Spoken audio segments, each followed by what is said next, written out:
Bizang ECA Church 2019 Pate Camp. Speaker Reverend Solal. Day 4. Session 1. Panulisit environment,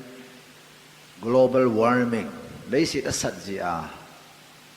andrag la dungai ni sia mi thie.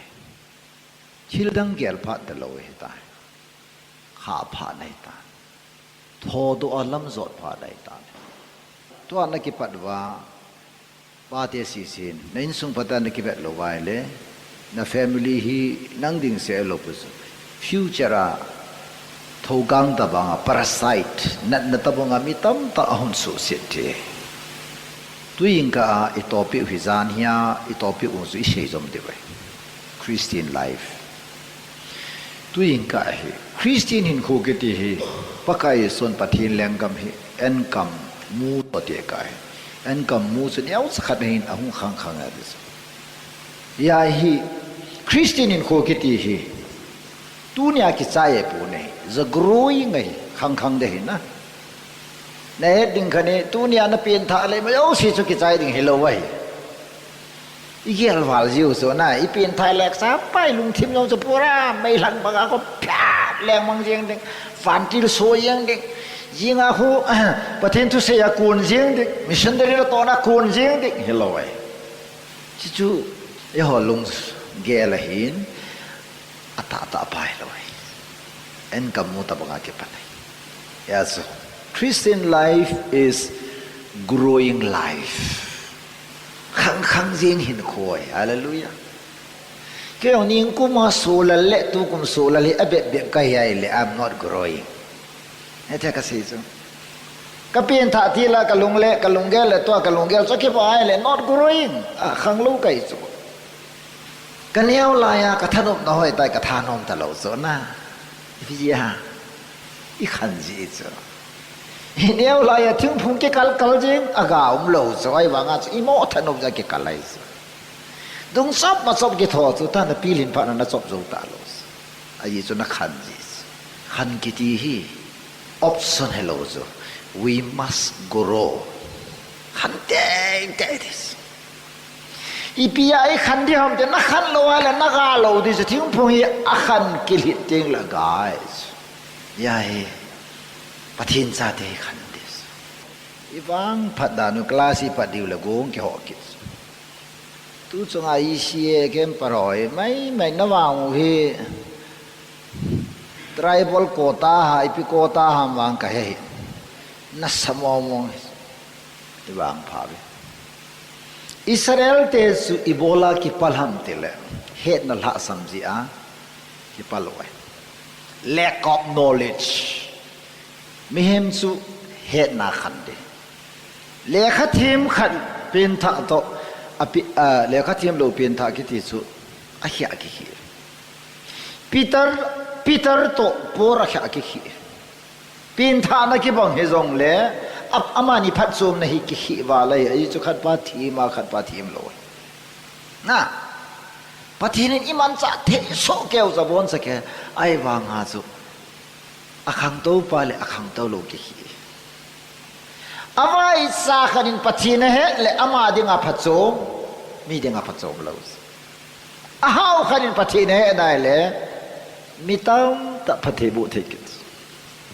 mi khang to gam le khang to lo gamin pathin he ki America ten pathin he za England ten pathin he za ho churchan purgam chanai a phathi bo na chu tui bunga hong lo nga tu na phathi bo I chan so na e ho hi I vai chat be se ki je a chu e ho ilam lam wang wa mi ya de nga hi ki long do zo ta lo that is the reason why chi je a chu tu sung kem par ho hi I care serious tiger because I must grow khani ei no masan ngai zo khan to ka no me no bla ngai khan to so ki mo khan to helo so na ilup lu ma ithal ngai ma inom no mai wa le ki khang hai lo ku hallelujah committed ipiam khan so ka khan to dinga le so ke yong so thil dam gel ta lo he la thil kha so ka bui pi ngai so Ichilai Jacob tao na mu lang khan tao nei bijang te za lai jin pathin ka thang vai ya hi follow up bolu de biyang langan hong ki de ti hu I haza hi zo ang lo si hu ki hen za han ti zo na ilhama I target no hi a ki su lo no hu no yu de ti zo na thiên thang wan cái in cheng ta na phatai ti cái pieng tha ta na phatai ti lo ken ka he ta na phatai ti lo so vanule se de pathina sim dan mo mo nga ite simam dile independent asim bos dependent asim tui dinga nga dinga tui nga hallelujah ni hem dinga environment nga ya su pathin environment na koi thing na hoy mo lo busu thing na lo na ahoi lo wai le si na gas carbon dioxide hoy thing phungin ani ki chu thing phuma man jan tin releasable so pathin til si moi khat chak achanga khat cham lo so they are together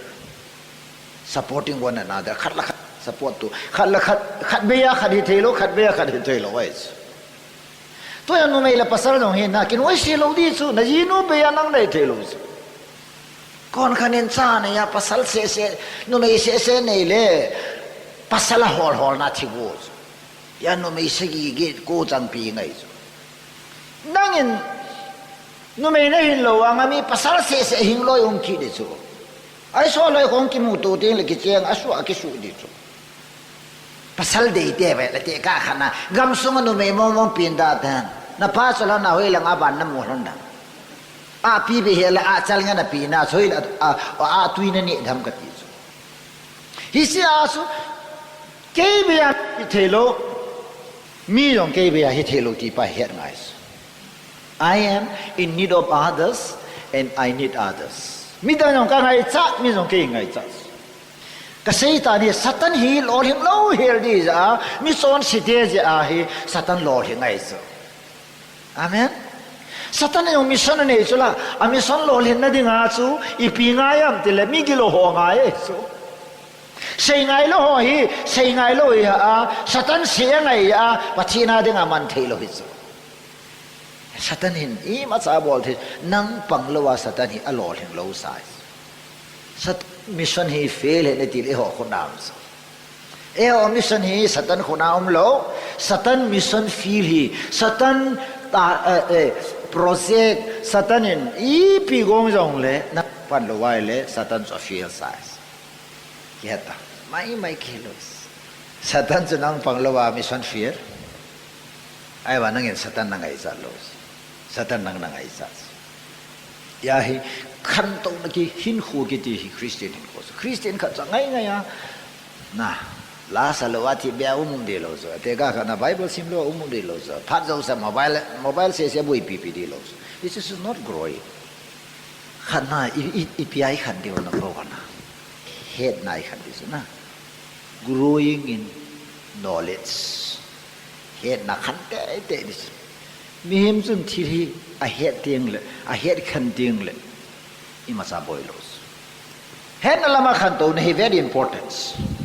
Proverbs chapter 2 verse 6 velation God gives knowledge to this God gives knowledge from his mouth comes wisdom discernment understanding that is apawas tumagolas akama kon hen wisdom head khana wisdom he English sachi do da lesson knowledge wisely use it is a head no hoi ching thei tai no mo nge ti so hallelujah wisdom ki ti second point as a theological point as a biblical perspective as a dividing our thoughts from false to right, from right to false. That dividing our thought. Ilunggel ho hi asika gelam pachin lunglam ka gelam ti hi si het khan na pahin ahom khan et hallelujah. Hi si sin hi si follow it hoi lama ka chi de ham ta decision la hi thuru na sim hi wisdom kitis. Hi si so yang kon dham pathinin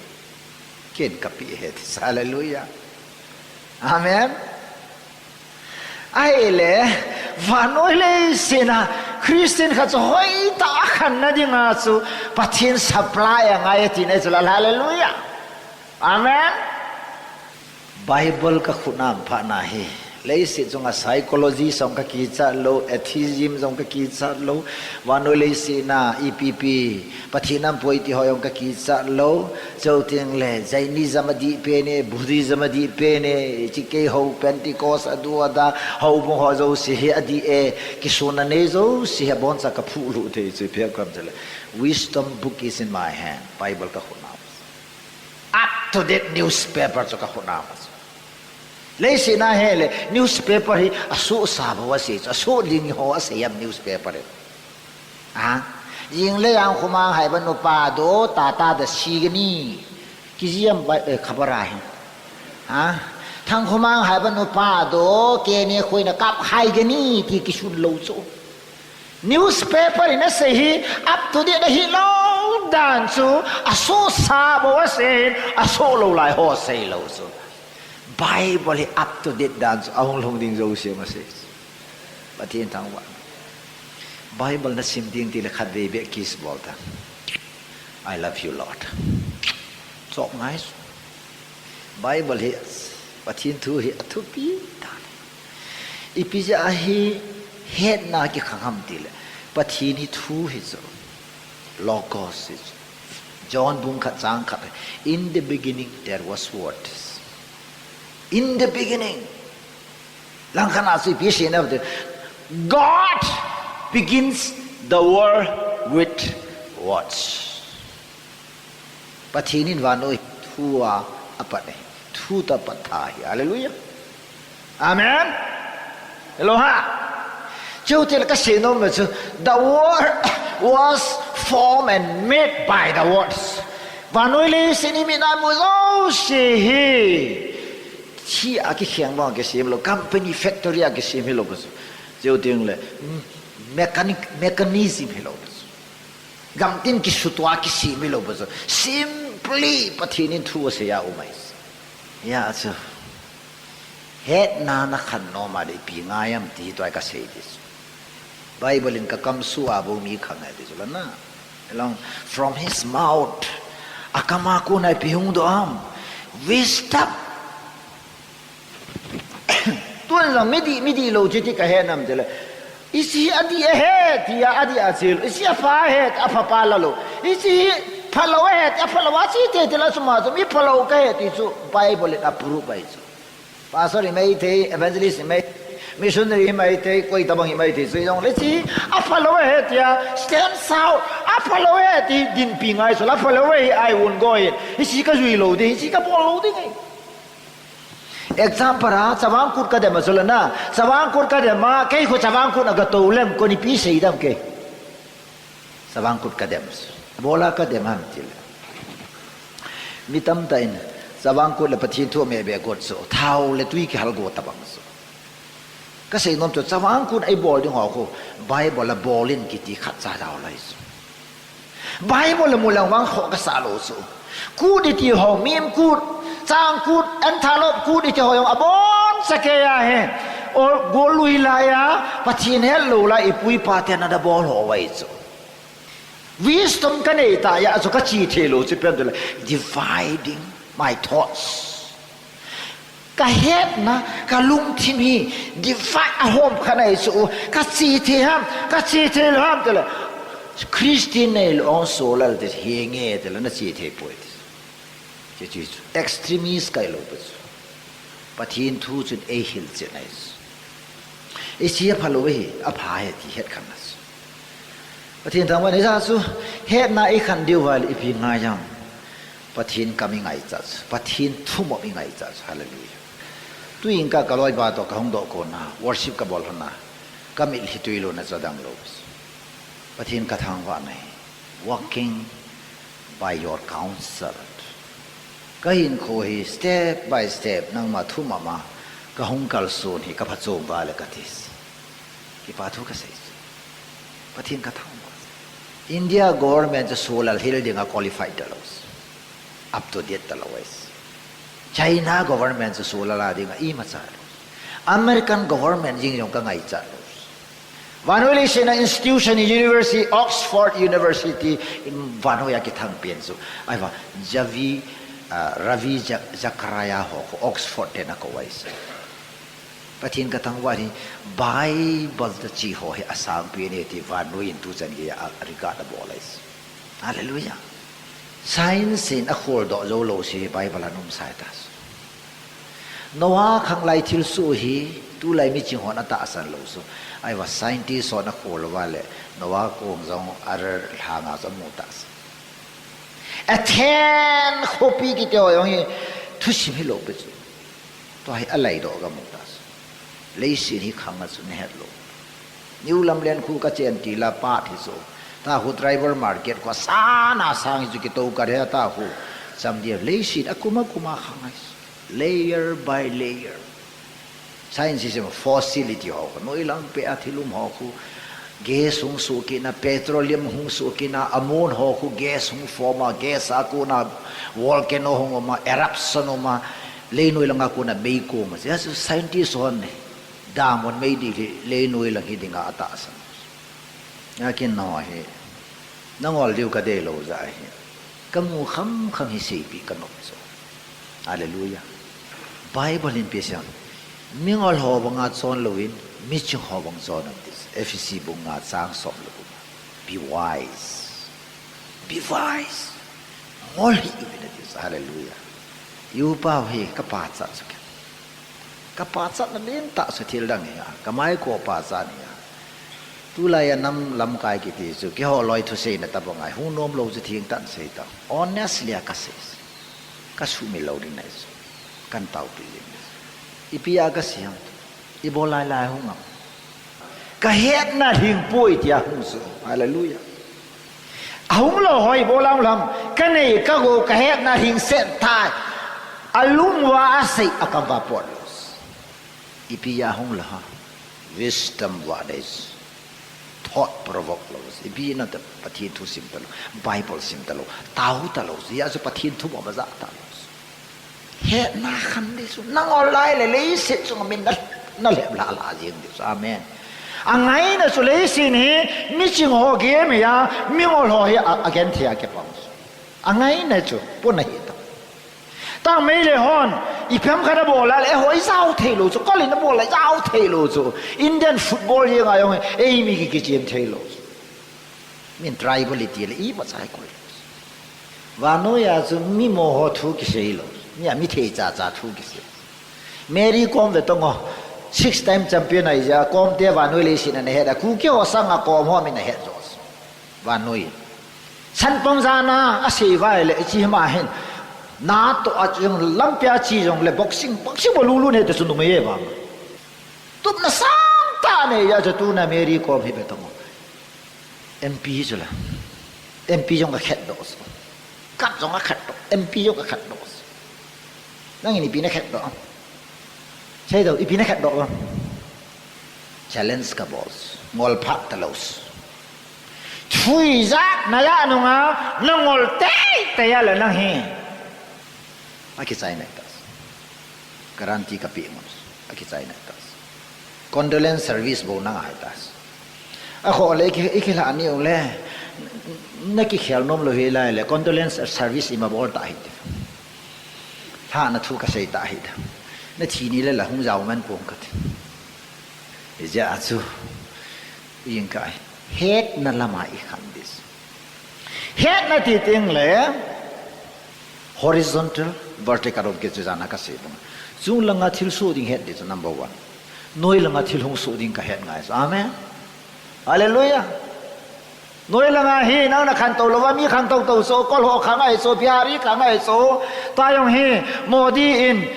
bill thuan saya he no this mei kong yong che pia na matil I chu bill kha hung pa sinai le modi plan ni kol ga man ne put lo ya no this greenery abet zo lo so kol wan thun lu le on tong nom lo le kha lo agriculture expert kyum lo medical expert kyum lo amen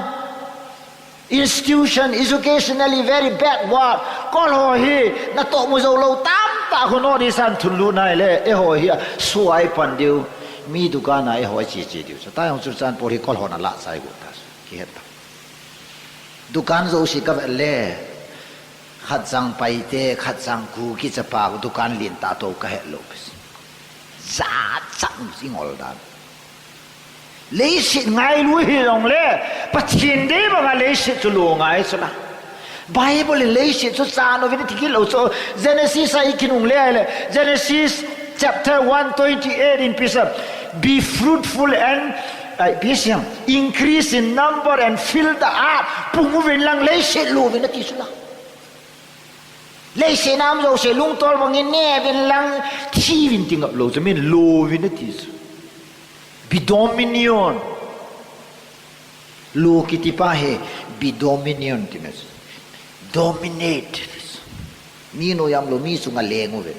dominate bolan this patin meters he je asakan ko te ho serious ta ger des chung lang thil hong so ding i he nu ngai noi langa thil hong so ding ho i he ngai mi na ichi no ma ki ching jing ani niam si ngol nom yang ngol dai ding iki hendi zula na ichi nom yang chi de ding lam piong ngol nom ma ngol nom de nga wang so pa ya ba chu son pul chu foreign ga mu da america mu da yong la pa ta na don kham po wa le wan ga mam na ba yang ra go yong la go yu lam ne lo no me hin o he ka hir kho hi ka ge le no me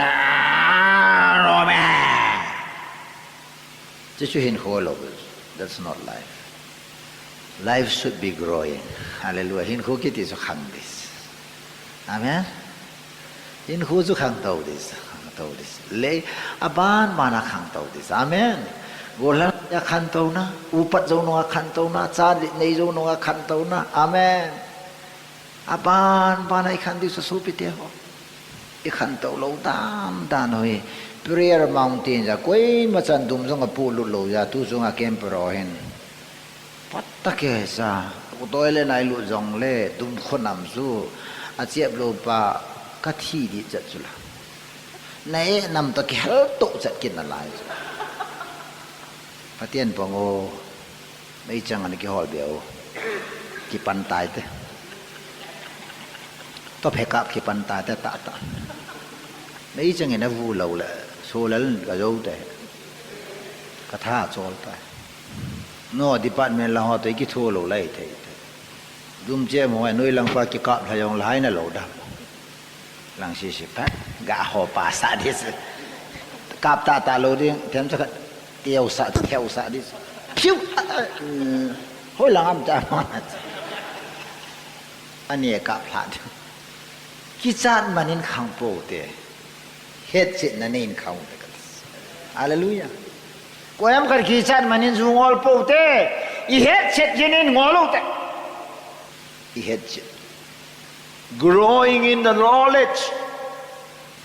bolin pe se am khan dan khu gen the tho no ha se na tho ho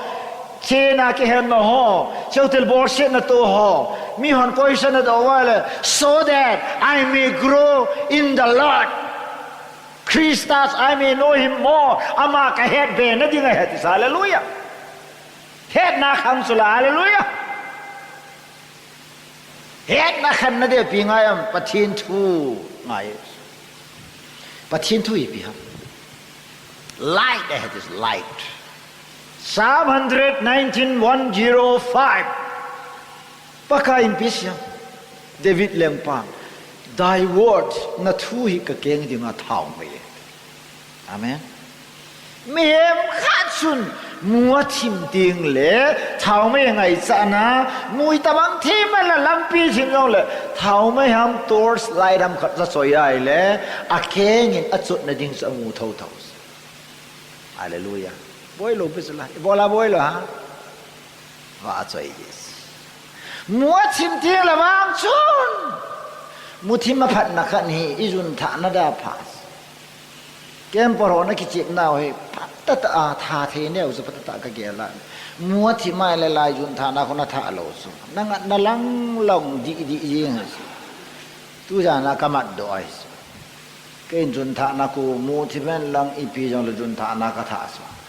nó xì xin à thím bố bố là kê bên lăng yong năng tàu nó lăng yong năng nó cạp gì mà ít phiền gì mua thím tiếng lẽ ít bỏ dầu xì đi à đi hiểu biết à thím gì à đi nó sai lăng con mày họ không yong lẽ thím bố vậy là mua lăng kia ngáo ấy nó chỉ đi vào mua ta dùng cái thế ai ra mà họ chân tối lại cho là hin cạp lên nó kia lẽ hay gì chứ nè thế à mua chim lấy bò thế họ số vạ thế là cái bò thế rồi amen zana na cái vốn nó có suna na hung độ thế rồi zana quan đời về sẽ chụp pasal này cái chuyện này tạm cái đó nó bảo vậy họ vạ sa thế này họ vạ vấn nên cái vốn nó về nó thế sao rồi bắt thiên thằng vạ nó bắt thiên thua nó khả năng là sun light và khát tôi cái hồn này thì này sao rồi và nói lời gì đi tìm hiểu is a place of confusion khang tha tâm ta confused so frustrated so hing nom ta lo so lung kham lung zin na lung gim na ha sat na ho hi a tho zo na dinga a su mil na dinga drak an ngai cha ta lo hung ke kap ta zuan ngai cha ta ipisi ham a confused is a place of darkness mehem su mo thimai le ilung zi ngai ilung ki gel thelos mua thim te lai na ngai cha ton na lunga don thing le bible phong ta na lunga gim thing le bible hong ta na he na ha sam le bible ha sim ta bible na ha simai le na he lai chana so na he na khang ding ti nai so na he thim na pung ding ti nai so nu pa tam ta kina jong he ke thim lo ya kina hello ki he khil ja ki kina so kinai te ta ki cheng lo lo mang ha nu pa kina khalo lo so kaji nu to ka kina khatai dio sin khu dam te no mam kina so kina no mai le routine ki sim hi do jinga pung se ya pana pung ko chani ki pe to ding cheu tin le bui ne som khat re sila ding baro le ki tha pat di ki pe ki ding ki ti su program ya o de su la zaw lo wai cho ikina no mana ki kina e pon ilungel ki pat lo zi ithanok na ki bat lo zi no may nun inche na khosa yong sen pan inche na khosa lo hello mo ki ho long na sila yong sen yong ti be til du pa ti be til du pa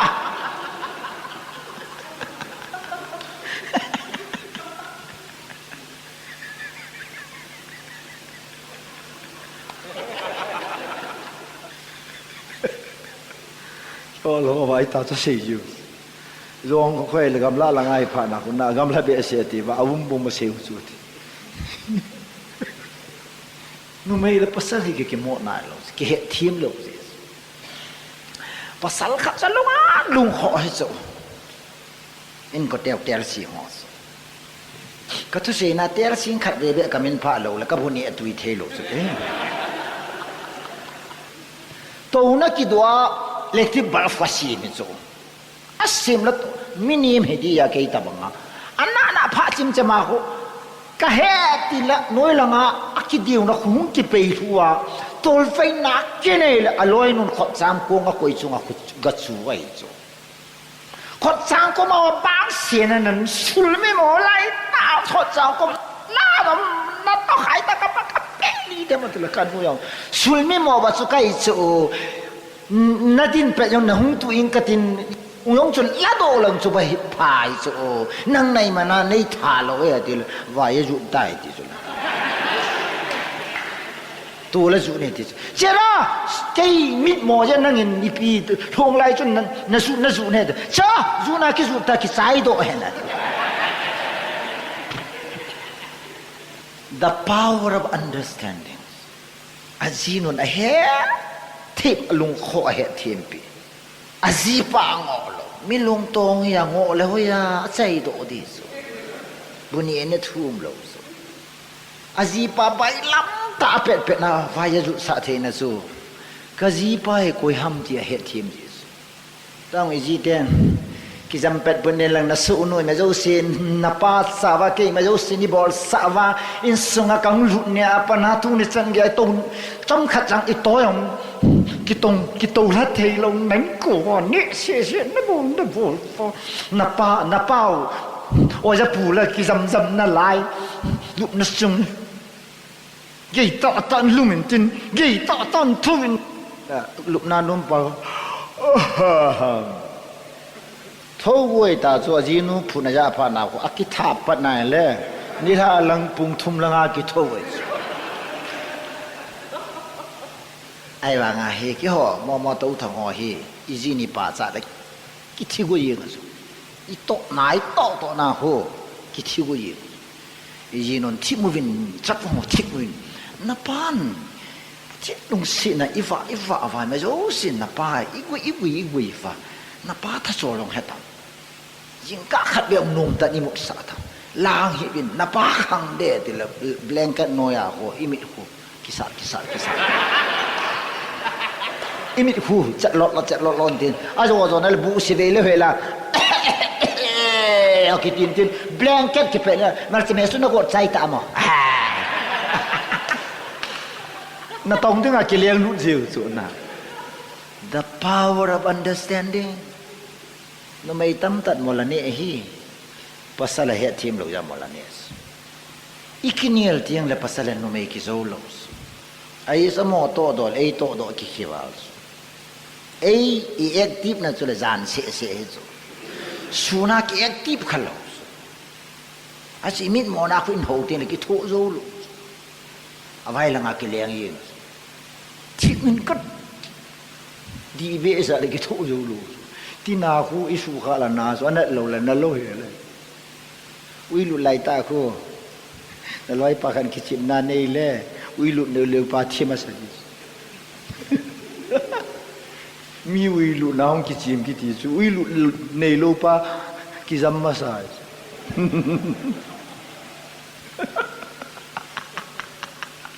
isu na tin na nei ho su koi mà nó tham thei lo ki ve ngai shit đó bùn nè là tâm tạ nè thì cho nên nó mấy chú ít nhiều phải cái dấu lâu hòn point khăn ipo đó mi mòn point ngà lăng gai ta chú quạt ăn bol giặt nè chú chế mấy cái này sao chú cô ipo lại vô hòm ipo lâu ya ki vô ipo ya ki dấu lâu ki vô lâu ipo là ít nhiều là ya ki vô pasal aji wazo si aji zo hello aji zo lo thai ne lo tio chu ega su se ai le ega kai la ki na ega se ne til du ho se ne ya mo thu ka se lo imit mo da no chu na no mai hon sang isit yo no mai apasal patake sa in mo sang ho ko bon aphun ngam hi đó là cái loại pani đà lệ hơi lăng cái sụt đầm chỉ phụ díp chả nó ăn nó khô díp chả yên được, đà nó cái phone hình đà nó sẽ cầm mặt đỏ rồi,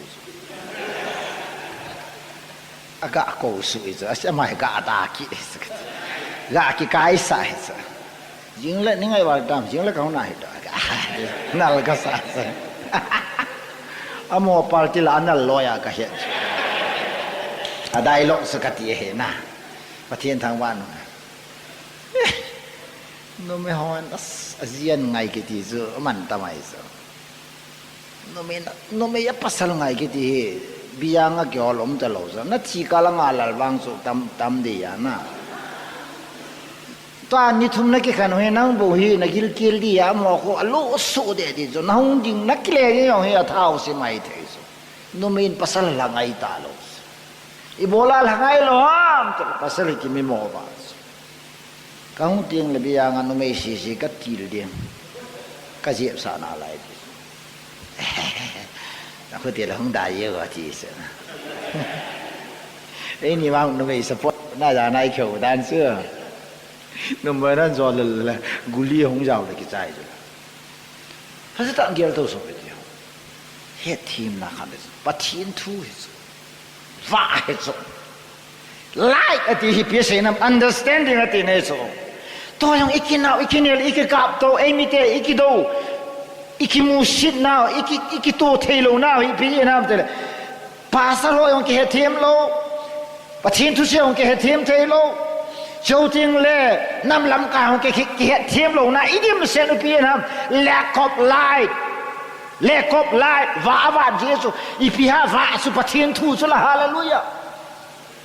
meu sen patien thu so hen lang amelimin Korea te bangin mobile be jong la patien thu ve hen Korea team khat ve 19 zata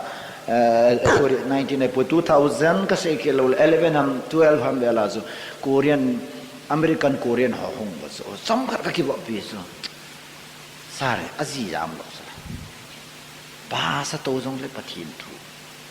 quay mà sa loi lang phang om lo a to na ba so worship so e ho en worship ti te le mit sin te te taw na man de ti so na mon mit sin lo wa taw na ni thank you Lord thank you Jesus thank you praise you Lord thank you wow aloi pa kom wow I have got a nice quotation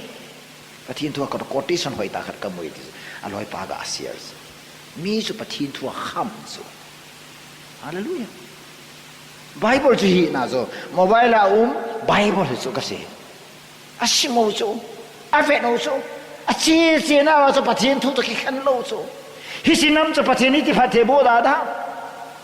Korea khuni khan khula ipiye ha pathin thu bunya ne phatwa mi su buine ale ki khangai chula no yang buna ne du da lo pa no na limu man the da lo ila atui lang na bol wa aha yaw da lo tu yang bu kong ko tol do na me se ne ta ni la lang la bon cha na kap la tho dis aha ngai pathin thu ngai amen so le na mobile lo na pin tha sa ngai mobile lo ka pin tha ngai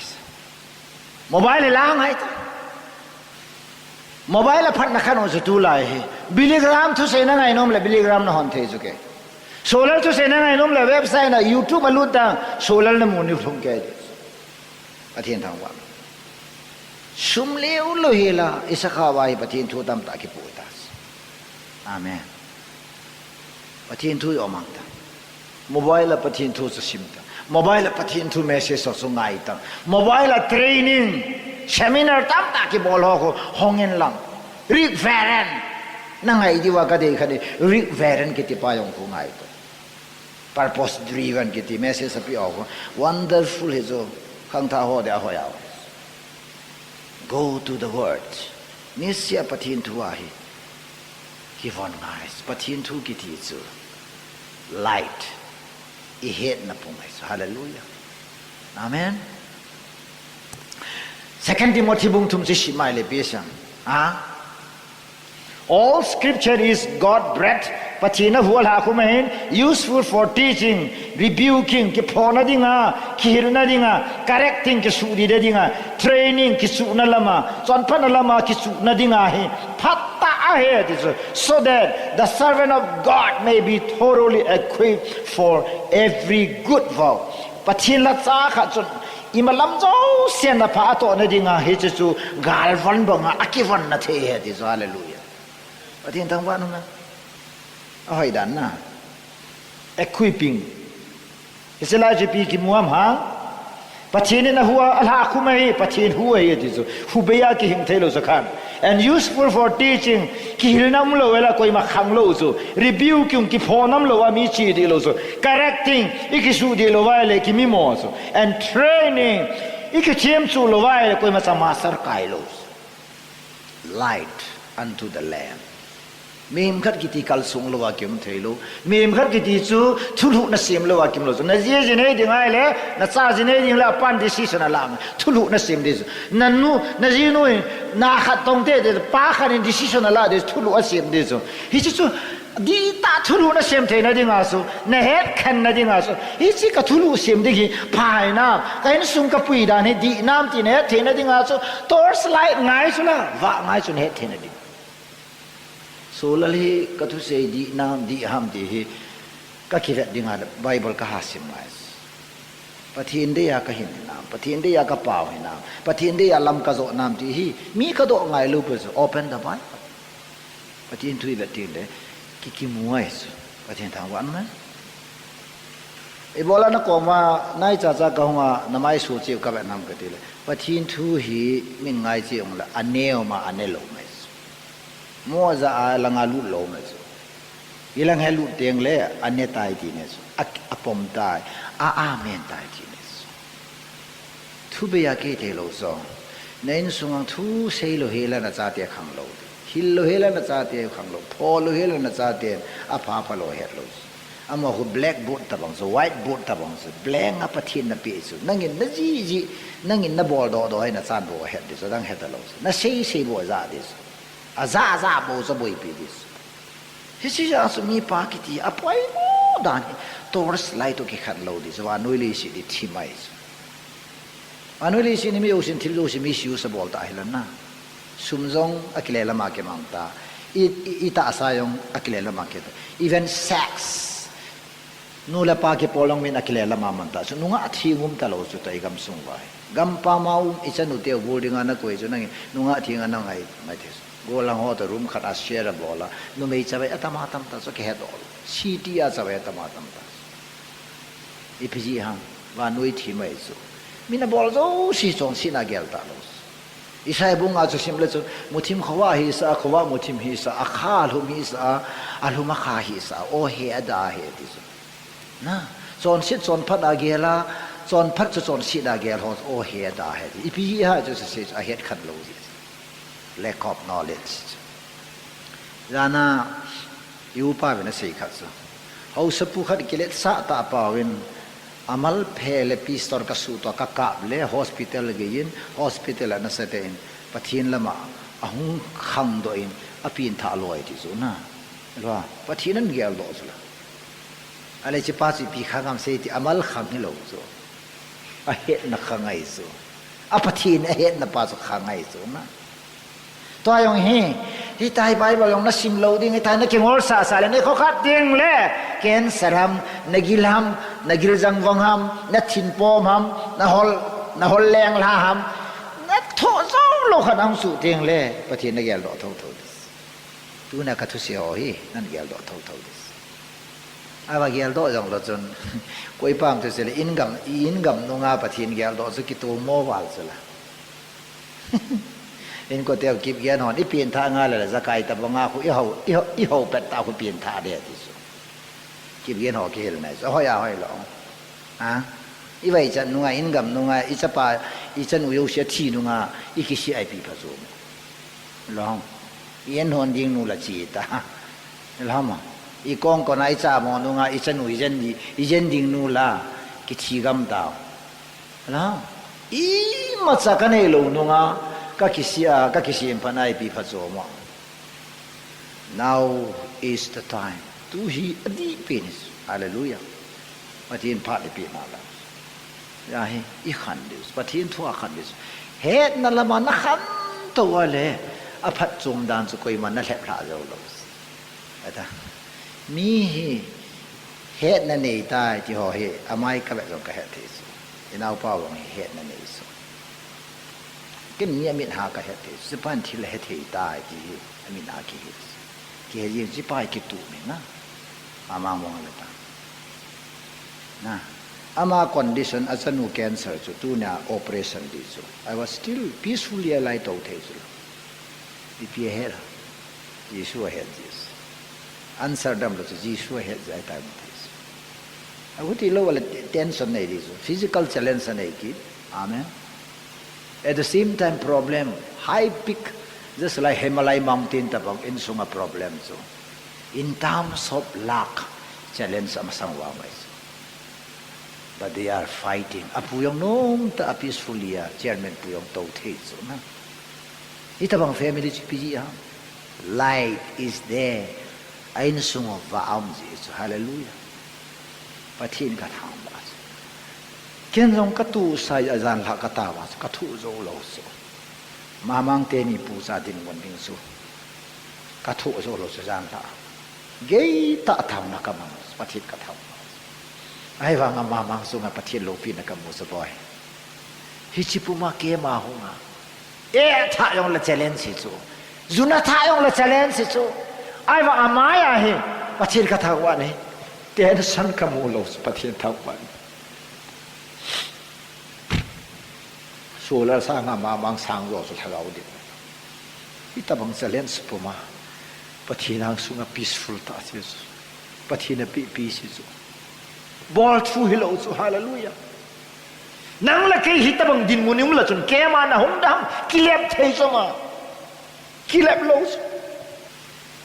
chula ta salama mi he ching noi mi ham gam noi mi me puma soya ki sona nei te la koi ma chan hovin na zo lo zo iu pao yong pathin za la ri gat ka bol sa ke ngol lo su ching ai chu pathin he ji chu pathin thule pakai bin kai national leader kai bang pan na be he ti hi akama sei lo wakin kaza here ka bol su kan thagau na khanga kaza MLA khat Christopher Dongarten ni ucha ko zinka se a KBC Center sa Abu Digat puma Epson lowela hoin kai ipi ham pakai lovin kai the pui ti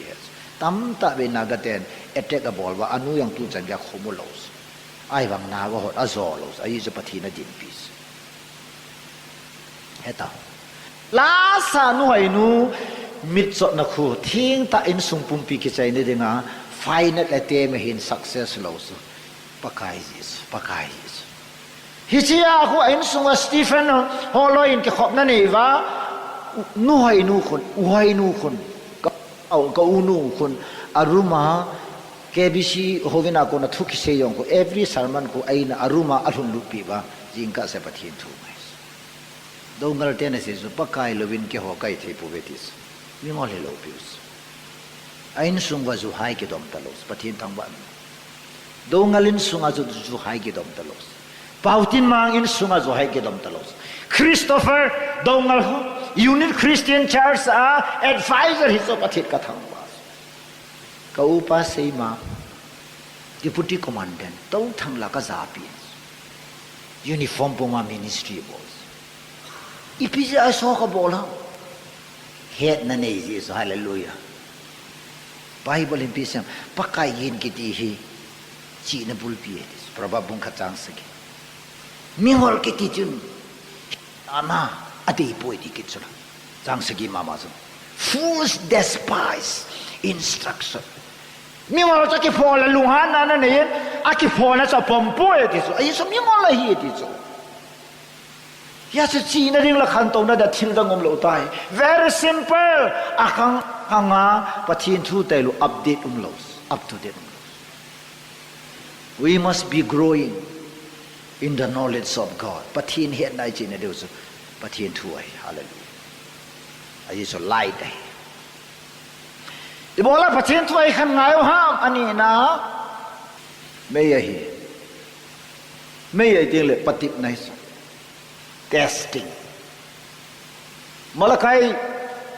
bung thung kosim la Jesus Christia hi sanakheng pa me yeti paka Yesu is sanakheng pa me yeti me su ipi symbol amatil fire will test vanulation hi me na patip detis Peter and Sikula Peter first Peter bung thung kosim la son kay man abul ka fuai tai asunga hi asunom chanin san bia sanomen san pola sanomen san sanasa no mensahen dangkasa no mensahen ama va meya ki patip ding ay pathin tu ni patip tai evangelist ong pathin tu na patip ding missionary pa yong dikon ho yong hobung chokidar gaya total everyone ibon sawai meya ki patip ding naka awam lo wai le son nata sana judis patinin lang pia Christian hoyong hi aman sa nom ting le mei chu patipnas ipa patipna number 1 temptation hi bola hong dang nata san edi ham ti chu satan hi na patip ding pathin a phalai ibola phalang pakai nata san ta ya chu pathin nata sanai le pathin koma pakai nei pan pi nei ki tho pi nang lovin kai thi pote pathin pangding temptation si masai lo amen hallelujah amen jisu la lep na koi len zo ha jisu la lep na koi hat zo jisu ha zo lep na hi jisu na zo ma zo la lam sai te Matthew bungli proof azos Hallelujah. Jisu na zola lom lo. Amen. No temptation beyond your capacity. Nangin na zola ding temptation so hong hibe. 1 Corinthians bum som na says. Natha na zo kalwal hep na sunga su san pathin su ta sanum ta iam te ahung jong le hi chit ta chun kel hona na ki hu do na ding lampiong na simpi de pathin. Hallelujah. Kayong hep na tam ta pat kamo ta hilo pa ke hasanata ta pathin nin pui gal guys hasanata ta net na hernia net na yong kan net smiyo sin sulal hi hasatan tetis jasat ka so hernia ja sadum ta hernia net kitis pasalani na laddo hi veta hernia jo ne ni tin ne dale se yong se do hi veta sa pa ba hernia sinet na sukanes ang so thi na theya ka thi lo testing amen dysentery thing la nga dysentery ka to thi san ki ka tho yeng so ka tha ba thi san su lon tho yeng thi na thei ai ba pathin ko ma ka kas pa kai thing lang ka mai doctor am poi nar sam poi pa kai nang thil bol the ne ti hi ka neu lai par ka pa na se hi chun tu ni na thil bol the ne hi na phal ding ai le nei mu sa in pakai tha thing gam la ka thisan chunga so ka taw ji ka taw a pe na ka to ko na thisan ki kap tho ye chu ta hallelujah ka ta san su pathin te sa bola capacity hallelujah pathin thang wan test 1987 na paralyzed kai kids noi lang se thi test e bol na capacitas hallelujah David lempan bisam kagen thibe se tai ka ti yong le ta san na kanina lai this Psalm 116 verse 10 na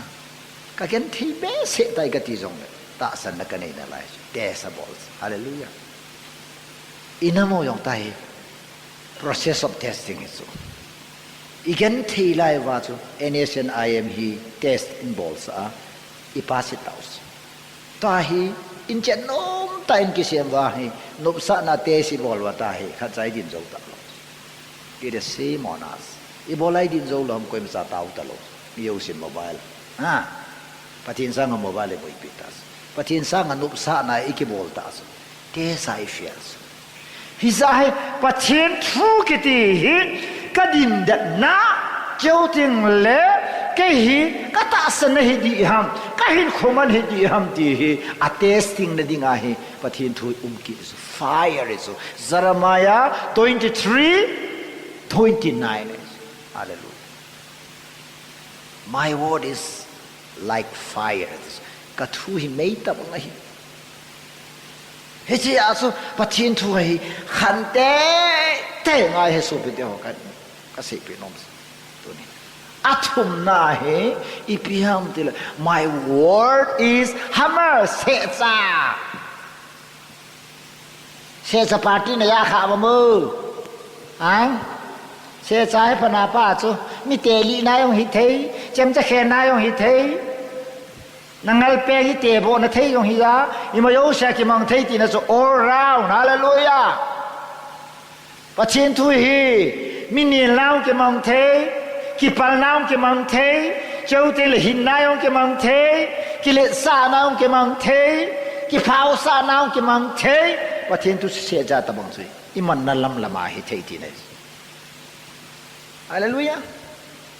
pathin thun la ma na nei lo ti so se ja yang ko la ma na nei so chem khe naung hi thei tu pe khe naung hi thei hei cha khe naung hi thei ai wanga Jeremiah na doi pin hi it is shaping life in the will of God pathin lung lama pathin lung de ya mi hin kho sim tu khen tu ti ne chule ipsem pakai son thagawin thiam dau kama pakai ni psem Ezekiel lam se na le Ezekiel 34 to 36 tam 36 am 34 am khatse na le ita se so na lung sungu wa sung tum tabanga lung chang su kakal do atis sung la se cha he i khat to le hoi chi ke am se song ka khat la ka se cha ke eti wang ka ya kha se cha ki toi ta la nga cha song i khat la song yo ke lung sang ta zo si het ke the na su pathin thu bo wai adam nangai yong la ke ding nangai lo yong la ke ding ti ne is not too hard na lung sang atama ala tim lo so nangai lo le te ka khana te ka tu song na peng tha ta poi example la jula sana nung ne poi pathin thu sun sei ngai lo ho samang tha de che naman tha tho tu ke tho tho ai le thil phalo yo se na da la tai ke tho tho sala thil phalo yo se pathin thu na se so thil phalo da la de na da la na lung tim chu ta sa phen ya bang niam ta sala ke tho tho nangai yong la ke ding nangai lo la ke ding ti na se cha chon khet ke la lei ko ti na hallelujah kon khan in pathin thu hi ki pal na ne juda te su pathin thu ke pal ji swa ke pal cho na e ho lai ki pal bam on hin na ke ne so se cha chu na hello angai pa yong ke angai lo pa yong ke hallelujah pathin thang wa no ma ta yong on mo lo na e ka ne na lai de ka don na lai de ka chi be chi ta ka phal cho kan ka kham lo di so na ke ta dong ting le pan ne be thi tho de pathin thu wi lon la ke di so amen Israel te PSM pathin thun o Hosea thiam gavin ka thu sei lai ta se su ke ma e jam san ho so mi na ba gam de dis adi dan mi na ba gam de dis ken ka ba de ti los pathin thu su nangai yong le boy su nangai le a phalama na boy di nangai lo wa le a phalama na boy li di jo til mi khu na hen khu ki sai nang le mi ki thua na hin kho na su mang dis ta yong ta drak ne ho lo ne ho judon ho hi mi to judon to drak zu ho to ki thua koi mangam ha koi mangam ajo pa mangam ane ho mang sula ka chi ne jeng mi to ka ki thua ngayam i pi ham pa chi thua ngai lo ya sia sa na khat ke tho tho pa thin thu ki ti su koi ma chan ade zo lo dis Isaya bung som nga langa chang som la khada se su ka se ai tan na tong chai lo wa hong kile lo de ka koma I have sent forth my word and it will return with accomplishment to chai na nei su ka koma hong kile de hallelujah Isaya som nga langa 5:5 and 11 chawang so na ki not diva ka de so kat pathin hin thu se ting ase hi buil hung lawa pakai ko ma kilelo dis buil hung tho dis tu sunga ka se ho na za ho hai na zuyai le na lung tim hi very soft nem de dis hallelujah na lung tim ho hoi tho dis na ji no na it ma hui mut di yo na phal te etan na nang di mi mel hoi le na lang lo en lang se ki nga he le pi ki hoi do na kanau teo ka da apa thingnoi ma na tha pi ya tu san ga lung dam lo zu do na thi ta pi pathin ka chou he de ko ke ga se zo mingol hon pathin na chowin pakai pathin in adon bo poi lang pi mingol ti hin ke yong tu ni chan ge ka pi na pe na mingol hi ka don bo poi mingol to ka kin na poi ka ti police no mingol ki ti lam le na bayara na la po wa thilla ne mingol pa khu police on jong wo yong wo lo don on do lo koi ma chan don ich mo khu gol me nen jong na amo khu don lo wa koi ta parliament house a yong amo thu ki sei ta lo ne ya kha wa mingol thu parliament house a pu lo so lo yi lo di wam ji ku ya tha lo police so wa ren yong ya ane ta lo zam wa pun sinen bu themba nga khu pai ta khu ki no do ta hi ta banga pathin jong su pathin tu ki ne the mi ki ti chu le si zonga angol pi pathin chu mingol ko ma ahong zol di lo thayang pathin thu ya na za ta usu ki shi ki ti hi ne lo kai lo bis mi hi lon lo bis isi asi ta jang kala na da la ki si nei na da la asei pa lang ko na jan la action ka thoda si chu ki si lung hei ki ti chu turning away from sin to Christ son sin na lung thim na pi ta lo na tha na pi ta lo Jesu na pi le chun van gam nang na lu lo la koi lu dom amen hallelujah thế sao cho nó lu lo la cái tu kita hong na ve tang he pa cái thì liệu họ tu sẽ là medium cái vào nom sa ta ve ta bắt thiên thu chỉ sẽ trái hallelujah nang ai yong le na cái khen chip ding nang ai lo yong le bắt thiên thu sẽ trái rồi na chip dis na kite goi dis tu na lam le ni hai na khu sẽ cha lo pi ne hallelujah tu na lam ka in ki sa yo si sung ki khen to yo si khu sẽ cha pan lo nam lo hallelujah nu pi khan lam len pamas sung len ta o la khada khat chima kang kri ka chima more la ho ki wa na khu sung khat jib jiwa ki zo wa chao ki wa au khola ipiha ki wa na su ha sung sum jong le se cham lo wa le direct a ki zo the lo sala a khet to wa zo sala tai te ka khana ke ma na hu zo lo ni ho bang zon gu thi ma an ke po na ne la na ne yang the su koi man na me ni be ta la ya police department hi na yu pa hen la min na don lo ta si bi yang te su ka don lo ai tai ai zaman na mai ayu aga se bangin mai chang kha khat na ma la hin koi kil le la mi yo si la ka man pon tin kap lo ho na lang ne ti ki thau thau ti ana kap ya yang ta ai ni sum liu sa si sang chun ba cha kap tin ne le hen phayo amen long ka se chu mi him ki ti chu sei na ngai lo ai alam pin judas karot kum som tum la tum jisu te na ne khoma pakai thil bol the na mua la sa sunga thil ha lu na ama lama ki that thau thau amen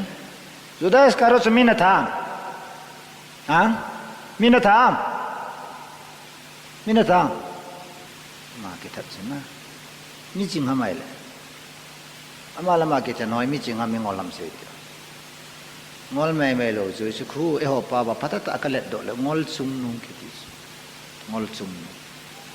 ngol ki chai de ngol sabai angol yong phase ta chi pi chabai chu na ga hab de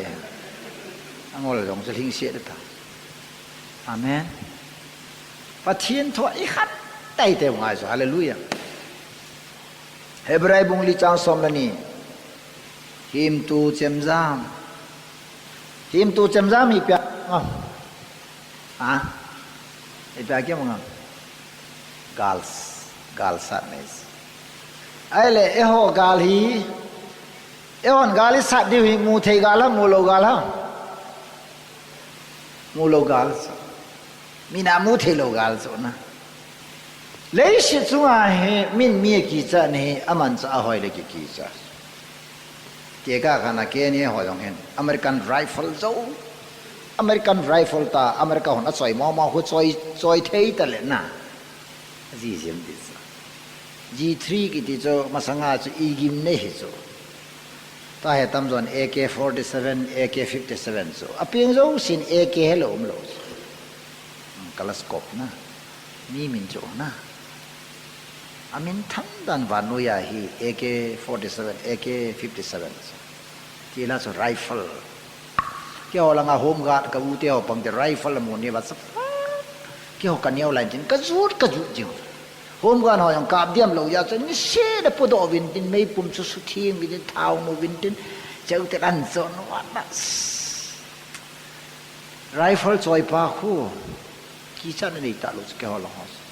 rifle an ke ko wa kui ma pao ma mom po ka u pa athi pa yong zon rifle kha ke ko le len sa pa u pan rifle an ko nya si ka khu sung ba ka loi ho zo si khu chal ka tan tan ye ha ba hi ta ka u ko ma ka sei dis ki ti ye si ka I mu yong hi chim the jo lo so swai le de I pi aka sem mi him sa man sa hoi lai se na gal ka ma mi ye wa so na man sa hoi lai se na ke son so na hi chi khang lai a ding a cho him tu chem zam sanga thu pi alang a ki sa thei ki nai cho mi cho aman za za min za hai so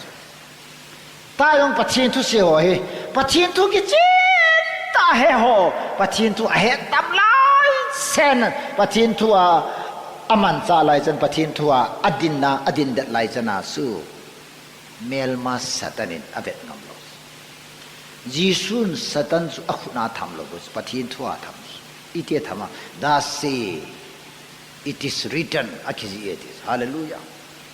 me thi bung li chang le khom mem chang la yang ai lo de pathin kama ko na hung pot thui nga bo hing de tin akisune te ko avan ta so la za akisune apan kan ta na loi hon zu them kha khat donin ati chula ati le First Korin bung som chang som thum la khat na ne yong la na don zo la pathin lo pin ding in bolin tin ne itiale iloi pa cha thei thalo Doctor on say ki diso mongol hin them all in adus hom say Bible in ati jem zama ki satas hallelujah naman cha hoi lai chana min na za banga su pathin thu su him tu jem za mai gal sat da de this hallelujah ya su gal man cha hoi ta nin zala im di wala sun pathin thu as I khan te ngai hallelujah khang tha hon ha sim di wa ka de so sam to proverb ha sim ta upanaw tha upadin mun jong sa ta khang tha din mon jong adi dia psalms and proverbs ki ti wang he ai mo mun khana ka sim do so prava ama lama kitim zo lo mi hem so hupi chim sa to te ka athopal zo se ma chim ai in jong chim he je so self control nei lo ho he adi dan ta yong igam sung wa ak alei ki control thelo alol ki tim thelo na amit ki tim thelo ki ti so achim size broken cities with its walls abang zo se fu ti so titasun ai le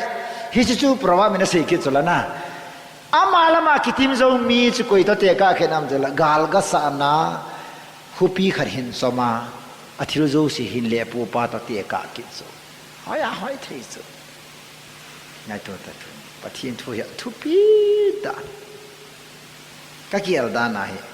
Christian ho hi I thu pai now I backslide pai now ka be na le I lung su wa pathin thu a chen tam lo au lo this me ya chu pathin thu pai mo ya ji sun se ju ho vai la ai bi sam John bung som la nga chang thum chang sa gi kho ga lo so if you remain in me now okay anoma my words remain in you ka thu yong na ngau mai le ask whatever you wish na dei chan thu min it will be done for you na ki bol pi de pathin thu he pathin thu ya chu ji sun jong na wa ka thu chen he na this na ke ka umai le ka thu yong ngom ding ka thu ma le ke yong kom de ti nei so conditions te ka pathin thu chen be son thingun example la nun la kan zo sa thingun ti na ki suni ti le nun la khana chu thin di yung su na thina la pathin thwa um ta so pathin thwa nam la chun pathin ko ma na thum zo se pathin na bol pe ti so na thya ka se a thu se ya pai so te ka khana ita sa sung wa ai no pha sa chon sin hoi pai la we tin heyu te ti la chu I pai la the la chun rang ding ki ta chuna ha Giang khai chân anh no mai là chun apalo chun na ki la ka ngai la chun apalo chun na se la na san ti su la apalo chun na po na la ya la chun mi lai ho chun na pha ta lo di so te ka na just like me ke oni pha yo ta lo this na kwa na tu nyong pastor kha chu kwa hai jab khai ni ne jeb dum chep jab he so su wan gam lu lo de ka ti lo bi chu ken Van gam ichipumai ka lu the ai nai ti mena so so se paten nen ti Bible la ki sun lo so Bible sun su pathin cha nai ta je chun pathin cha to ki to lo ho chu bon cha diabol ho si diabol da la pin ti nei chu na ngai pui chon si chu apan do pang diabol bol jong so diabol na jan khai no ma jang khai thana mi se mi nui sa mi tai pong na san nom lo wala jang khai that in lai na ti so jang khai na dinga su ino pha sa su dum che mo dinga dum hi chula no pha sa khai ni ne ho dinga khai ni son ano pha na su amen iloham zu kham pa dinga zu su ain khwa su mo pe ne ta chula ama asu no pha pin ta chula hallelujah ta ni thum sunga na don lo mai ba jang lo ola na lo lu sa nam na lo lu chat nang zamet mo nam man ding na nga lalam. If you are ready to do something bad, apalo na het no nga apalo bol da nakikuk na le, still you are antichrist nice. Pati ito nakitulog. Na patnom ting le. Ken bang kasep kha dum chep dal ho na sila dum chep mai dal ha yong abai poit. Sap te mi ching mi thim ho e ho sanga ching ma so na se hi habit khat dal ha na ding ni som ni lu de. Habit khat ahung ke form na ding 20 days alunin til khat ta habit khat na te ka kan zungol pa yang habit na ding ni som ni lu de dis ni som ni su patake sa fight gal na sa nai le ni som ni lang le nagal pa sa hat mo che ditas ai jo na ki thu pi lo dis hung hat mo che na du chan na pa a web khu hung hat mo che azo na le anam zo na ja no lo di iti ting la kun nang na zo ai tas ha hi lo pa so na zo ai la chun apha pa hat pui ti ne so apha pa so ko ha pathin la ma na pan lo dis pathin la bai pan ting le chun pathin in tha nei pi so Psalm 29:11 na le God gives strength to his people ami te tha na pi go selovin. Bless his people with peace. Lungmong ta in pakai na koya ti jing hallelujah. Lungmong ta in tension behilin pati na koya ti ata so. Til hi apaloi bol ten le tension ke nei so. Zoom nai pi chu za cha nei pi chu. Ei mama chu ki zoom hina. Elo hama. Ha? Tang ju thui sei ding le ju don se na ngai nom lo so ke ho izo ye ti so na zoom pi so. Long thua ki se ai le long na se chu ato khai chu azum pi chu no me ya cha mai thui se le no me ya cha mai se chu ato kha chu ale na zum pi kha chu pai ta ngo na pai la ting le min no me thu sen lang na zum pi chu se yong le na bol ta lo se na zum ta lo se clarify ka bo him tu chen za na man cha hoi lai chana min de ki cha pa thien thang wan hallelujah ya zo pathin thua khante the ngai na pa so tu na issue Peter bung khat joera jun bong noi dis spiritual milk ya bel ki thagau bong noi thangai nu jingon dis po Peter bung ni chang ni so na first Peter bung ni Makabosa like a newborn baby crave pure spiritual milk so that by it you may grow up. So that you may grow up. Sapang kachun bong noi patata ane lo la pata khang lo so. Ata sa hal lo so. Kay bang kanu noi tui bong noi ai lo noi tui kan chep kha poi je se na khut dam dio na khut katan dis. Kanu noi katham kha poi je se na khut dam dio kanu noi katham kha po itam kha so ipi ha inu noi tu ya hong khangi hallelujah inu phei chu ga khangi hallelujah isa ikapo pole heno koi masan he pa ti ba ga ya kha lo sala yu pa na de gal bol hi ya la iga kap la he pa ti koi masam lo heno kaden heno na vale heno ti ko amo mo nga ni lai ki su ka he pai ko yo nong lo so anwan so tho to na pa ki so ka ta ko dan loi ta ka apa hu lai lo pasalo wa patata ai ko la le we ha se chal pu ti na ma wa chal pu ti the pa ki ti hin acha ki su ka tin anu zo so cho lẽ cha yo se yong ikisu kha de le he no ke kos ke yong ka pa ka ko kha ko diang ka go lo ai ka pa gi lo wa ka nu bol na hi fu ka la go ne ya a ki pen tha do a ka pa yang wa pha kyong ka ka bang pa ka pu te pha be sentin ka pa hin wala na ne lo so ka nu phat ki dan su ka pu te ko ma khat we cha ki nung le kha lo thing phung a zo na ki khai di ni ding a ken anoya ka ka pha na hung kum tha ki khai di lo ken ka hin kho ka su me le ka nu noi tu ya khang khang ka ti ka su kanu lung nat da ding wang su ka ngap sa lo nanu ding nanu ge lau zon na nanu noi tui na chep lai khu ge la sun nanu ka na ding bol ngap hi ta amel hoi dom dom ga khuling na ge lo kham nanu noi ti ha nanu a to na loi nuwa ge do da chon a ji ji ke bang pasal kan no ngai su mil wang hi angai nai he ka ti ni am ya sun ka wu hin min pun jong i ra kai so pi su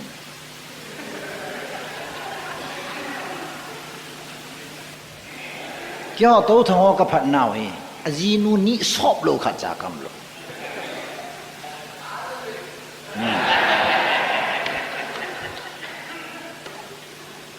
tàu thằng pasal to ki cheng no me yo she hin ta no me ho hin khat sang tàu thằng pasal dem lo kan no me ho bai kit le a pasal zo lo khat sam kit tàu thằng no me ho cho chen na a pasal zo nga zo au i cha ge ya zo so bon cha ge ya zo ui cha ma ko ma hong fa đi la ka tu khu ta kha la ka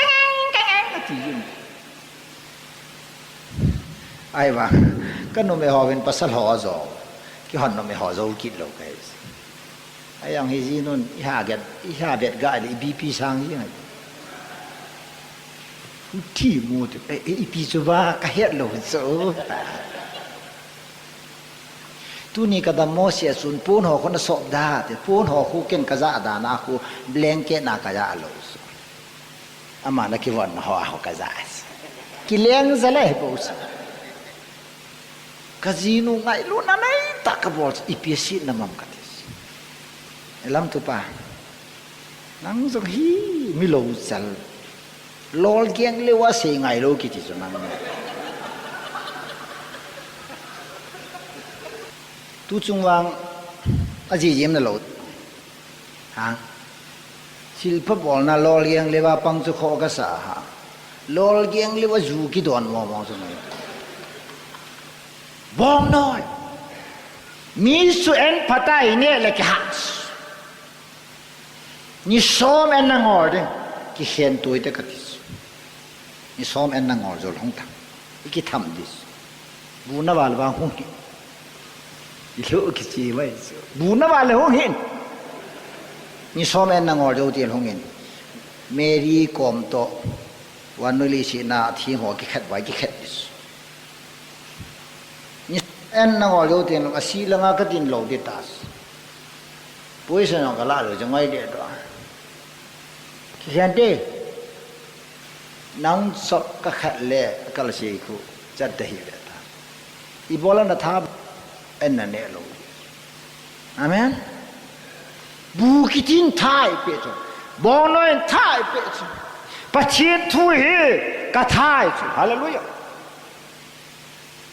so la le na tha na satan no nai sam atha na pa chien thu ka se ham hello cho pa chien thu ma main thai pe Thanop nei pe kinet nei pe pathin thu ma hin het se nei pe pathin thu ma hin seidi pe body pe ka thais ka protein is hallelujah hol ka chi tiang lawang bible ka sim lo zake ministry tu ni tabang ka hung ting la khun bible ka sim ta lo ayesu gar sa dinga khong ta zake ina ko kasim kon kan bible hi vel som ka le hatai ti lom sa soyong su ka bol lo pe mi hon oi pu pathinin la sata naman hi en ngolai ja de na ta bom ta ka en ngol chu nang ko ma report ka pi kho nga yong report ka pe lo na ding khar ko ma report ka pe la chun I'm a wrong person guys ha ti ya pathin vet dinga ka bol do si pathin ka mu to ka sei lo dis bible long real ni cha yong kasim cha he ke bible zo si isima hi ki khang hello amen nisia nahin no to ki tu cha simin lang chi ta ki khang pi ne ju solomon te mi pa cha jine ho po ko sim la chun boi di chu hang David in Jacob the Solomon Jacob the opo gala chun na jinu ko dei te beta pathin thu hi ki mong khir the ai la pathin thu chu itiman da ham anamang khel Solomon chun ji sang khana ne ya hoi la ya chuam ipia to am ti khu ase do nom ja Jacob thu se Jacob the ti ne Judas karon in pakai so ai chan ya bang sem ti chu koi mana zo do lo na dinga a koi es pathin thu yong hi a hi na lambang ta min ei pa cha na dinga aman Bible verse so ma simete a price na dinga well sim hos I don't think they are not growing khang di lo vel som sima Bible hello tam ta kamu ta chke amana me nga khong tam ta kamu mi mu dinga mi him za dinga ma khu Bible ha simi kiti the na da ke bo ho su I don't think gam ngai we nga khu song thoni pie bol bam te hovin kai kite do se kum lun ding le bela sa no price sa bel dal na hovin kai Jisu ngai cha Jisu de na hovin kai lo bel dal na alung ti ma bel hovin ka bel kho ge lo wa hovin kai akai lo sa nga pha ai wa nga bel sa na de nga hovin na kai le pathi to ke tu kid lo wais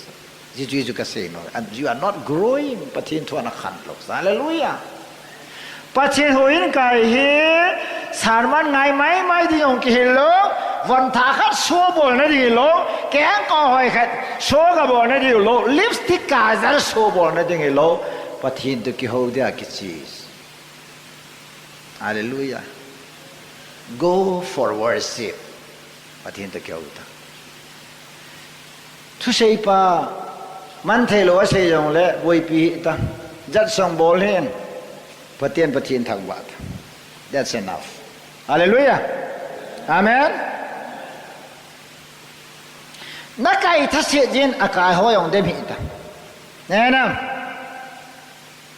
akai pa sanga su akai lo pa phajoi ti jong yeli ta hovin kai kiti hi kai ha lo kite nai lo bus bible ki sun lo bus the main purpose of church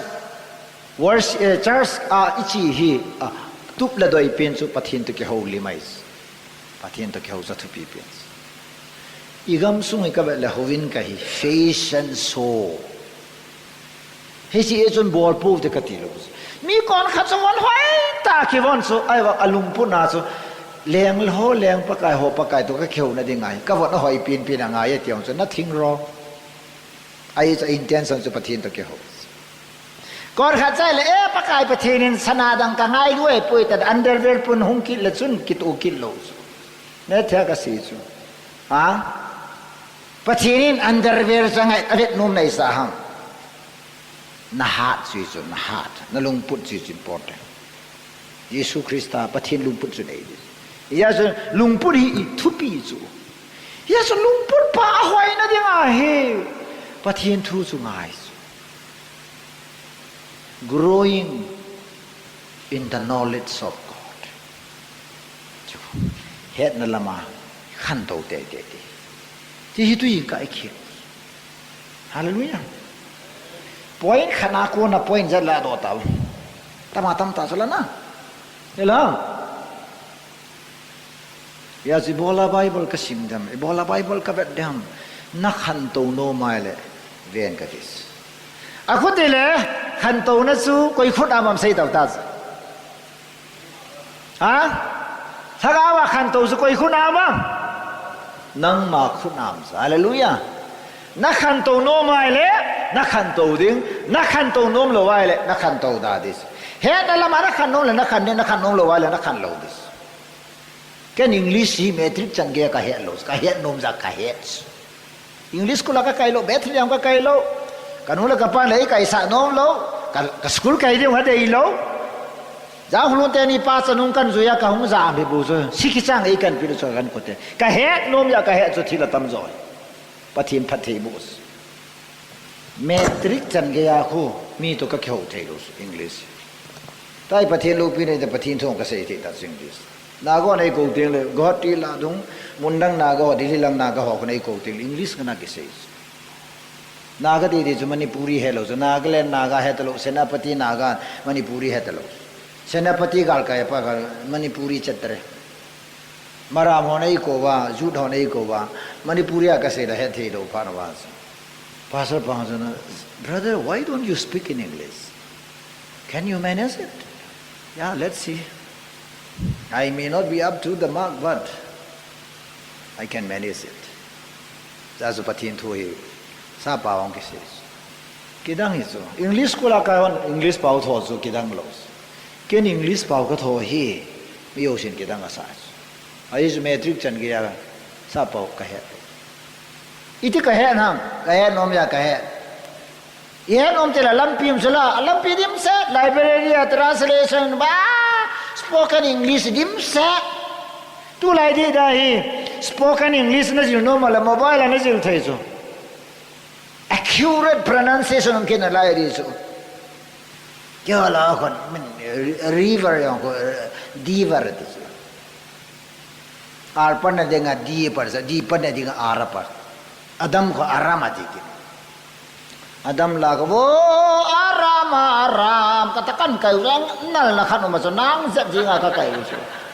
Hoya na umam bolhi in kati chu na bolhi tam. Kyo lang ang hangay na katmuso. Nal jen su nakakayo so. Wo aram katiu na lanar. No ata apa sang bon kyo ako ngai so tebri ko nan khum de la pa. Mai da ki me nang bang ji ka. Hallelujah. Growing in knowledge. Het na lamak. Hallelujah. Kanto na hinko. Aba na he tilpapor na lamak kanto. To do good works. Ephesians chapter 2 verse 10. Ikut biar dia. Ipinamu wa. Ishim law now, ilhat do law now. Purpose to Paul energy is why we got saved, why we got justification. Ebola son di ay simam son pai simam Ebola ilay ehu do ham Ebola son se nawa kona ehu do ham ilhat do ham isop thiu ham. A purpose is it. English says workmanship of Christ to do good works. Chilpa bol din, napatong din. Supatidin ehohi ehudo ehedis. Hallelujah. Amen. Chilpa bona lama kantona. Mimi apai bola ile eima ke pas. Tu sungai lawa ke pa pena kahet si ibu pau ke pas. Nele ang. Ke pas na. Homo ang ke pas. Lam ga hol. Ibola ke pau ha. Apodo apons. Panlapang so. Kayo alpang kipaso, kaya ang kipaso, ay yung pinang batila, patien tu ka saya, min patna na yala, so iti ka kipada din. Low ball pason, asangga mo, le, ano to ka mo, ko ha kipada. Ha? Low ball ka mo, le, ko ha kipalo. Leka simpan, leka ansiman sima, ipam kanan kizi do, ko ha kipalo. Ko ha tilpa bola, kipa alo kiti leshi tungam lo kipa singanam no mai le apa panso na apa bol abe apa is very simple kaloi nulung timatil kon kha ka kipa pi khat ma zo mi ena ne sa nom ji pathin na tong khat kaloi ho khat kabin pha le son en tuita ne sa nom ane sai sa tieng le ni la lang la kon ka kipa vale katup khat dunin pakai zalin ka border etis ma kipa so kan ni pia ko na gazil do hay ta khadang utong yang ke pahi ka ki vo pijing so kalagawa hagaw la ma mentor khat so riven sa tan isi langa hagaw la ma mentor khat so ei na kai hoi khat so hesia he tong yang so hong pa na ngal aman sa sai ngane thelo ja so more langa ngaman tam pen pa ho kan so iti su ipia ei so sa ham na loy ano metis ahaw ki hilo pitso na loy pa su gam ngai veng a hong ting le hilong la tui tai na dei lam tan hon ping katin ne sang he hi chu pakai ka wa ne hallelujah min thil pha bol lai chana thil pha bol no hi a thil pha bol ja ki pa ki di chu mai tu ta tu nia na za naw na zum naw he I thil pha bol lo hin e ma e su ja sa I e ma e su zu mai chu ina to hin e ma nasata in salai bol chu e su ja cha I son se bol hin e ma e dai sa bai hi chu tot no nai ko ye chu na phat thieng le nang ma min na soya na ding min na pa cha na ding in bolin ka ti lo pi chu dei cha hi jong la chun min na pa cha tho ke yo the glory of the church ka se jo wa su pi let la lin website na ko ida permission la ulal u khama yong ka ko yin brother Stephen ayong ka ko yin nang ayong hi ka ko no men itina ge la mati so ei sang alagaw mi zo hon ho sa lawal ipi ho nange chu ei le ei ki sei phat na le ya mi na nga ya phat chom pi dinga na ge la pastor khari na ge la kho he lal ka te ain koi pha na su vanuin hi chi the glory of the church ka angai hi so hallelujah a phat chom pi su la amen iti ka he nam tile hi chi thu ngai na ko na ta sa dam mo thu ngai ya ko na dam zong testimony min ke ko ma an sei ta so palina ka thu sei nga ya cancer dam on sei ta so it's effects of good work na phai to tin effect tho so hallelujah aphalo na to jong le mi tam ta asu kha thil pha na bo yong le mi tam ta asu kha ya chu nau te ho tu nya ke ma jau zo sin tu nai na phat lo na ni ki thang tai tun phat nin ki thang in ka phat lo na chun phat nan fu dau ta ka tis amen let us clothe with the righteousness of God pathian son phat nan ki von dau ta ka tis ta salam ngai cha subulin gut hi win Yesu Christa zo chu ki von ta ben tis thil pha bon nan ki von dau ta ka tis ai chu Yesu le si naw nga hi na thi na ding na man na ding khat cha bol los thil pha bola penga thil pha bol ja thia thil pha bol ya wana kal to wa thil pha bol Yesu Christa ping tha a thil pha bol ho jo si pui to da hung kit this think about it so to get this tu yin ka na point khat ki sei chai wa hi I pia e topic u ha Christian hin kho chi pi he katin khan to na hin khoi man su na yaw lo hele cho growing life tang thil phai bol this te ka khan example la ne na khu to na khu ne na mu khala ita chuna da la them thil pha na bol nom lo yes na nu me hom bol na te ne ti so ale solo khu camper ha su dinga ki ko nei sa lo na pi di hom el loi pi di hom ni khana sang kha na ngap zat na be ngap je be ta at least thil pha bol nom na habit chi cultivate bol this ona hello ha ana me hono tui le ke pa me ke ho za be sala na to ke pa me alo nane chai de table hoga so thing na alo le kitub chana table na lo na ne o thil pha bol chala hello ma